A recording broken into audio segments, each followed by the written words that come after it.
তো এটা ছিল আমাদের মায়াপুরের প্রথম দিন। আমরা সবাই ফ্রেশ হয়ে তারপরে ভোগ প্রসাদ খাওয়ার উদ্দেশ্যে বেরিয়েছিলাম।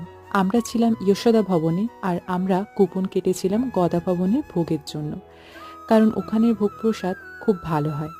দেখো এখানে ভোগ প্রসাদ খাওয়ার জন্য অনেক ভিড় লেগেছে।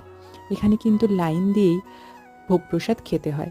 যখন ভোগ প্রসাদ খেতে ঢুকবে তখন একটা করে কুপন সবার হাতে থাকা চাই। তো ওরা কুপন দেখি ভেতরে এন্টার করাবে। তারপর আমরা ওখানে ভেতরে গিয়ে দেখলাম নিচে বসারও ব্যবস্থা আছে, আবার যারা বয়স্ক মানুষ ওনাদের জন্য টেবিল চেয়ারেরও ব্যবস্থা আছে।